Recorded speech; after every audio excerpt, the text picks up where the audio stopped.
গোলাপগঞ্জে Rimi Thai and glass হাউসের উদ্যোগে মিলাদ মাহফিল ও গিফট বিতরণ অনুষ্ঠান সম্পন্ন হয়েছে।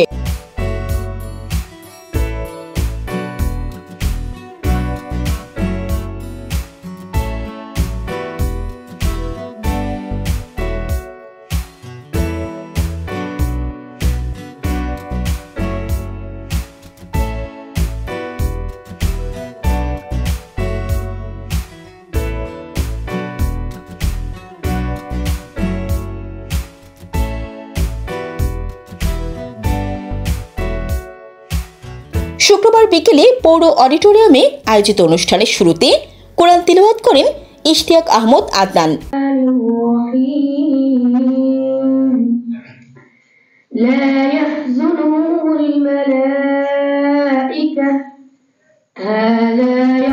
এই সময় রিমি থাই অ্যান্ড গ্লাস হাউসের স্বত্বাধিকারী কামাল আহমদের তত্ত্বাবধানে আগত উপজেলা টেকনিশিয়ানদের মাঝে উপসামগ্রী তুলে দেওয়া হয়।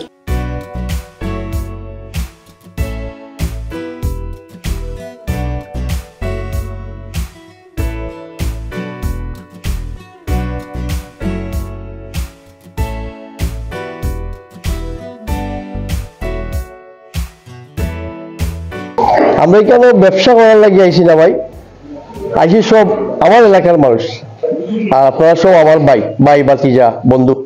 আমরা এগুলো ব্যবসা করিয়া সব মিলিয়া, কেউ বড় কেউ ছোট নাই, সবাই ব্যবসা করাম।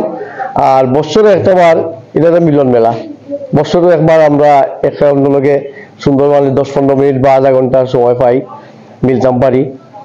আর নাইলে তো দৌড়ের রূপে থাকি আমরা, কেউ বলে ফোনে আলাপ হয়, তো ফোনে তো আর মানে এই আন্তরিকতা থাকে না। তো এর লাগি আপনার কাছে আমি অনেক অনেক কৃতজ্ঞ, এবং আপনারা এই সময় নষ্ট করিয়া যে আমার ডাকে সারা দিছেন আইসেন, খুব ভালো লাগছে। আল্লাহ শুকরিয়া, আলহামদুলিল্লাহ।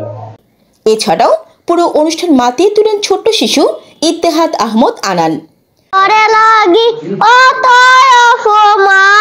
শকিলাল বরণের পান, শকি নীল বরণের পান, ফান ফান করি ডাকি গো দেও না খেনে পান, শকিলাল বরণের পান, শকি নীল বরণের পান। অনুষ্ঠান শেষে মিলাদ ও দোয়া পরিচালনা করেন মাওলানা কিবরিয়া আহমদ। আলহামদুলিল্লাহি রাব্বিল আলামিন ওয়াল আকিবাতু লিল মুত্তাকিন। জান্নাতুল আফসানা, ডেস্ক রিপোর্ট।